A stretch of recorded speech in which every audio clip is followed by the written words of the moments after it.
سلام عزیزای دلم، امیدوارم که عالی باشین. با یک آموزش دیگه که این تل سر جذاب در خدمتتون هستم. نکته که باید بگم خدمتتون، ببینین بچه ها، ما برای بافت این تل سر از 5 تا موتیف استفاده کردیم، ولی شما بسته به ضخامت و باریک بودن نختون میتونین از هر نخی که خواسته هر نخی که خواسته باشین استفاده کنین، ولی تعداد موتیف ها رو در نظر بگیرین که باید از پشت این گوشتون، از پشت گوش سمت راستتون تا پشت گوش سمت چپتون باشه، اندازه‌ای که برای موتیف ها در نظر میگیرین. این نکته خیلی مهمه بچه ها که یادتون باشه. برای این تل سرا از نخی که بافته شده نخ آلیز دیوا بوده، ولی من الان میخوام با مرسریزه برای شما بافت بزنم. میتونید از نخهایی با ضخامت آلیز دیوا یا مرسریزه برای بافت این نخ استفاده کنید. برای بافت این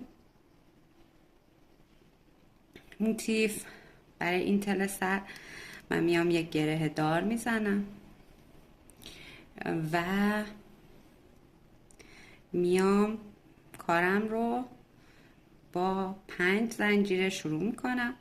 5 تا زنجیرم رو که زدم برمیگردم داخل زنجیره اول و بست میزنم.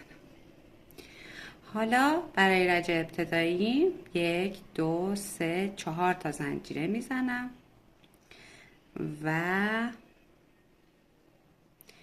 15 تا پایه بلند توی همون رج ابتدایی میزنم که با اون 4 زنجیره ابتدایی بشه 16 تا پایه بلند. پس رج ابتداییمون شد 16 تا پایه بلند به اضافه اون زنجیره های ابتدایی که زدیم. اگه اون زنجیره ها رو نمیخواین حساب کنین، 15 تا پایه بلند میبافیم. خب 16 تا زنجیرم رو زدم، میام وارد زنجیره سوم ابتدایی کارم میشم و بس میزنم. یک زنجیره میزنم اینجا، میام وارد قسمت وسط پای بلندام میشم. 1 2 3 تا زنجیره نخ پشت قلاب وارد همون فضا میشم. یک پای بلند نیمه میبافم، یعنی 2 تا ابتدایی رو یکی میکنم ولی نگه میدارم. دوباره نخ پشت قلاب وارد همون فضا میشم و دوباره یک پایه دیگه میبافم و هر سه رو با هم دیگه یکی میکنم که میشه یک پایه فندقی به اضافه 2 تا زنجیره. وارد فضای بین 2 تا پایه بلند بعدی میشم و دوباره 3 تا پایه بلند نیمه میبافم و هر سه رو با هم یکی میکنم و دوباره 2 تا زنجیره. وارد فضای بعدی میشم، یعنی ما در انتهای رجمون باید 16 تا پایه فندقی داشته باشیم، دقیقاً مثل رج ابتداییمون. پس زنجیره هامون رو میزنیم، پایه هامون رو میزنیم و در انتهای رجم من باید 16 تا پایه فندقی داشته باشم، یعنی به ازای هر پایه بلند رج قبلم یک پایه فندقی باید داشته باشم. خب من 16 تا پایه فندقیم رو بافتم، بست زدم، میام با یک بست وارد فضای وسط زنجیره ها میشم. خب اینجا میام و یک پایه کوتاه میبافم، 1 2 3 تا زنجیره وارد فضای وسط پایه بعدی میشم، یعنی یک پایه فندقی رو جا میذارم و روی پایه وسطش یک پایه کوتاه میبافم، دوباره 3 تا زنجیره و میام وارد قسمت فضای بعدی میشم.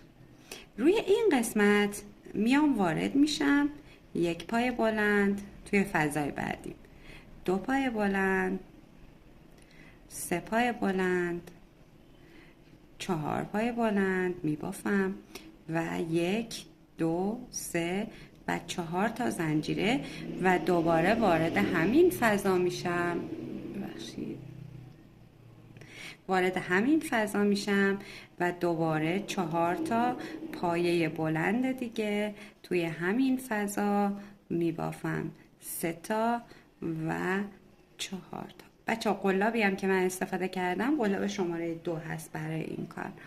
خب میام وارد فضای بعدیم میشم و یک بست میزنم یا یک پایه کوتاه. 3 تا زنجیره داخل فضای بعدیم هم یک بست یا پایه کوتاه میزنم. دوباره 1 2 3 تا زنجیره وارد فضای بعدیم میشم و اینجا هم یک پایه کوتاه میزنم. خب و دوباره اینجا توی فضای بعدی من میام و 1 2 3 و 4 تا پایه بلند می بافم.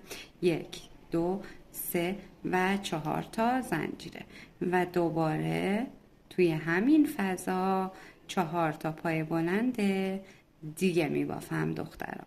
3 و 4 تا. دوباره میام توی فضای بین فندقی های بعدیم بست میزنم یا پای کوتاه 1 2 3. دوباره میام تو فضای بعد دوباره 1 2 و 3 تا زنجیره و میام تو فضای بعدیم یک پایه کوتاه یا بست میزنم و دوباره وارد فضای بعدیم که شدم 4 تا زنجیره 1 2 3 ببخشید 4 تا پایه بلند. برای گوشه ها بچه ها ما این کار رو انجام میدیم.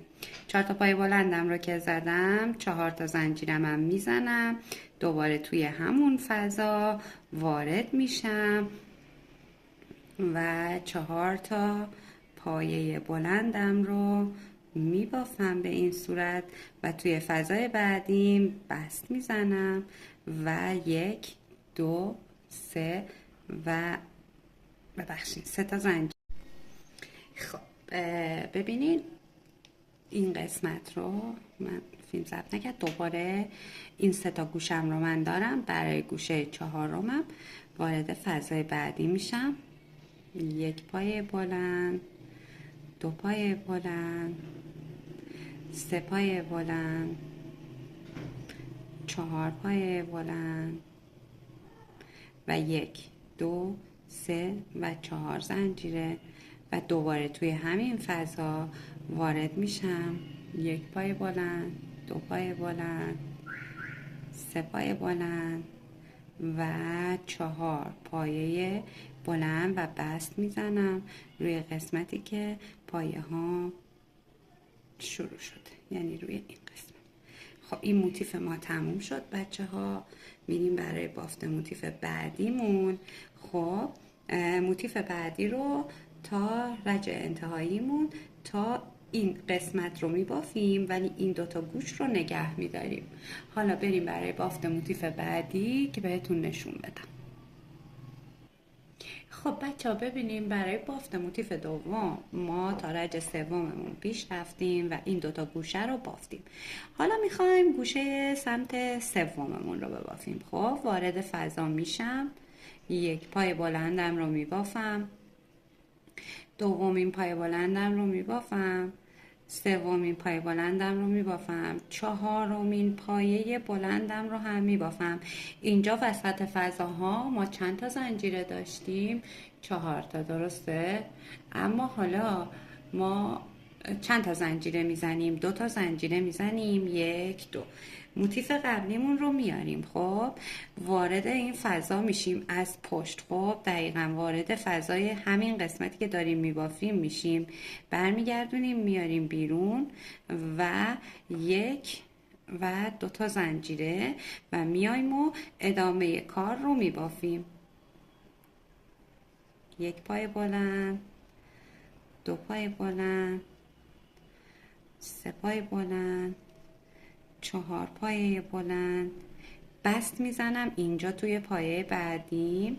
حالا ما 3 تا زنجیره داشتیم. خب 2 تا زنجیرمون رو میزنیم. کارمون رو میاریم بالا، کنار هم قرار میدیم. از پشت وارد این موتیفمون میشیم. از پشت میگیریم در میاریم و 1 زنجیره دیگه میزنیم و میایم و روی فضای بعدیمون 1 پایه متوسط یا حالا پایه کوتاه یا بس یا هر چی که از اول رج زدین میزنید. دوباره 2 تا زنجیره میزنم، میام دوباره وارد فضای این قسمت این موتیف قبلی میشم، یعنی وسط پایه هام و یک زنجیره میزنم و میام و روی این قسمت موتیف بعدیم یه پای کوتاه حالا یا هر چی که زدیم میبافم و دوباره میام وارد قسمت فضای 4 پایه بلندم میشم. 1 پایه بلند، 2 پایه بلند، 3 پایه بلند، 4 پایه بلند و 1 و 2 تا زنجیره و میرم باز این موتیفم رو میگیرم، از بالا وارد میشم، از پایین میگیرم، بست میزنم، 2 تا زنجیره دیگه میزنم و دوباره وارد این قسمت میشم و 4 تا پای بلندم رو میبافم، 2 تا، 3 تا و 4 تا و بست میزنم روی این قسمت دیگه. خب ببینید این 2 تا موتیف ما الان بافته شد، اتصالش انجام شد به این صورت. اگر خواسته باشین میتونین این پایه های این قسمت رو، این زنجیره ها رو بلندتر بگیرین، مثل این قسمت کار که من بلندتر گرفتم زنجیره هام رو. ولی اگر نخواستین میتونین همین جوری که من گرفتم که فضای کمتری هم داده بشه اینطوری ببافینشون. خب 5 بار بچه ها ما این کار رو تکرار میکنیم، یعنی ما 5 تا موتیف از این موتیفی که الان زدیم لازم داریم، بافتمون رو انجام میدیم، اتصالمون رو انجام میدیم. من نخم رو اینجا قیچی میکنم، میکشمش بیرون و تمیزکاریم رو انجام میدم. ببینین از زیر پایه ها وارد میشم، از زیر چندین پایه و نخم رو میگیرم و میکشم، صافش میکنم و در انتها با یه فندک کوچولو میگیرم و اینجا میچسبمش. حالا این رو هم همینطور به همین صورت. البته اون تمیزکاریش انجام شده و فقط میخواد که قیچی بخوره. خب موتیف هاتون رو ببافین، باز من در خدمتتون هستم برای ادامه بافت این تل. خب بچه ها من اینجا موتیف 5م رو هم بافتم و الان باید خدمتتون عرض کنم که دیگه نیازی به موتیف ندارم، چون اون اندازه‌ای که میخواستم ببافم رو به دست آوردم. حالا بر اساس اون چیزی که من اندازه‌ای که من زدم این همین 5 تا موتیف کافیه. خب وارد قسمت ابتدایی یکی از موتیف ها میشم، گره دارم رو میزنم،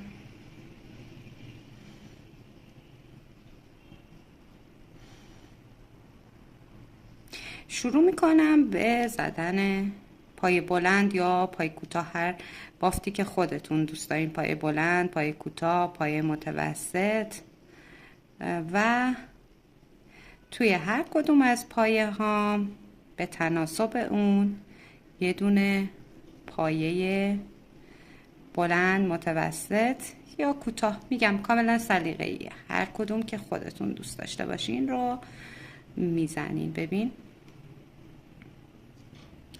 به ازای هر پایه یا زنجیره‌ای که دارم یک دونه از اون بافت رو میزنم.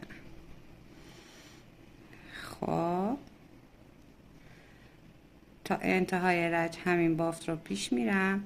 برای دو طرف هم بچه ها باید همین کار رو انجام بدیم، یعنی دو طرف موتیفی که داریم، یکی این طرف و یکی اون طرف، یعنی موتیف ابتداییم و موتیف 5مم در ابتدای راه و در انتهای راه این کار رو باید انجام بدم.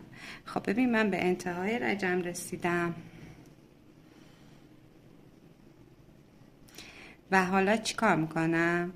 میام برای پایه ابتدایی رج بعدم 3 تا زنجیره میزنم، برمیگردم نخ پشت قلاب، توی پایه بعدی وارد میشم، یک پایه نیمه میبافم، توی پایه بعدیم هم وارد میشم، یک پایه نیمه دیگه میبافم، هر 3 رو با هم یکی میکنم و باز تا ادامه تا انتهای رجم، تا جایی که 3 تا پایه دیگه مونده باشه همین بافت رو تکرار میکنم، یعنی روی هر کدوم از پایه هام میام و یک پایه میبافم و کاهشی دیگه ندارم. خب اینجا رسیدم به انتهای رج. 3 تا پایه مونده، 1 پایه بلند نیمه، وارد دومی هم میشم و 1 پایه بلند نیمه دیگه و وارد بعدی هم میشم و 1 پایه بلند نیمه دیگر رو میبافم و هر 3 رو با هم یکی میکنم. بچه این بافت رو من ادامه میدم، یعنی ببین الان دوباره 3 تا زنجیره کارم رو برمیگردونم. خب 1 پایه بلند نیمه، 2 پایه بلند نیمه و هر 3 رو با هم یکی میکنم. من این رج ها رو تا زمانی که بافتم برسه به 3 یا 4 پایه روی کار، مثل این قسمت کارم، بافتم رو ادامه میدم که یک مثلث ایجاد کنم. خب بچه ها ببینین، همطور که خدمتتون عرض کردم در این قسمت کار ما همین بافتی رو که داریم، خب میتونیم بیایم ادامه بدیم. خب و 4 تا پایمون دیگه، درسته؟ 4 تا پایم رو از داخل هر کدوم 1 دونه نخ پشت قلاب انداختم و درش آوردم و دوباره همین کار رو تکرار میکنم و هر 4 تا رو با هم یکی میکنم. خب ببینین دخترها، دوباره یه بار دیگه یه تک زنجیره داریم، وارد زنجیره دوممون میشیم، وارد زنجیره سوممون میشیم، پایه ببخشید و وارد پایه انتهای. هر 4 تا رو نخ رو از داخلش با قلاب رد میکنیم. بعد دوباره وارد پایه دوممون میشیم، وارد پایه سوممون میشیم و وارد پایه چهارممون میشیم. هر 4 تا رو با هم یکی میکنیم. پس این بافت رو تا زمانی که میخوایم اندازه بلندی بند این تل سرمون باشه ادامه میدیم. خب و اون میگم کاملا بستگی به خودتون داره که بخواین چقدر کوتاه‌تر و بلندترش کنین دیگه، این کاملا سلیقه‌ایه برای شما.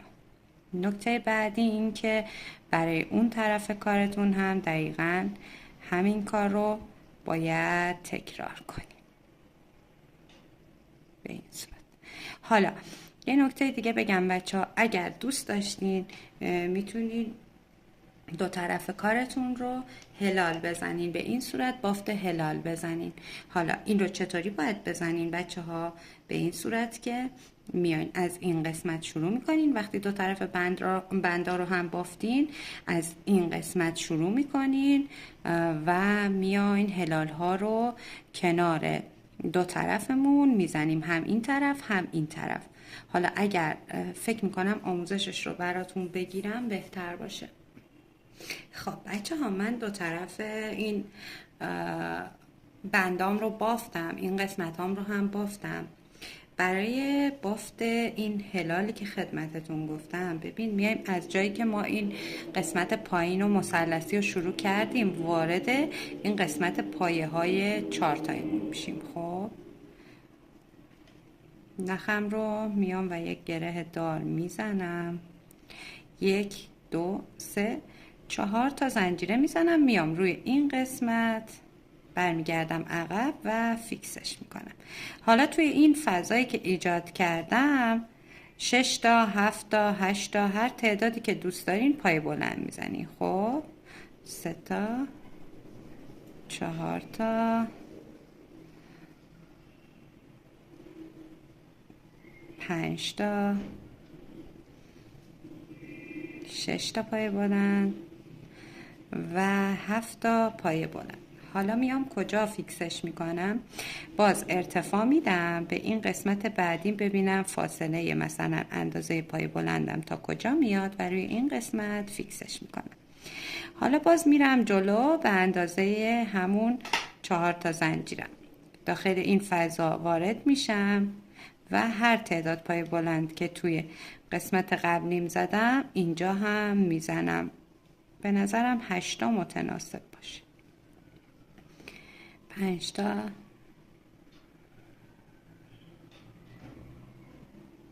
6 تا 7 و 8. حالا باز به اندازه یک پای بلندم میام اینجا روی این فضا و بست میزنم به این صورت. حالا باز دوباره میام روی قسمت وسط دوتا موتیفام وارد میشم، یک پای بلند توی همون فضا، 2 پای بلند، 8 تا پای بلندم رو میبافم و دوباره میرم جلو و بست میزنم. دقیقا برای دو طرف کارم تا انتهای اون قسمتی که باز مثلثیم شروع شده میام و همین کار رو ایجاد میکنم. به این صورت این هلالاتون رو میزنین و کار بافت این تلستر جذاب ما تموم میشه. ببینین از دو طرف کار تا انتها این بافت رو تکرار میکنین.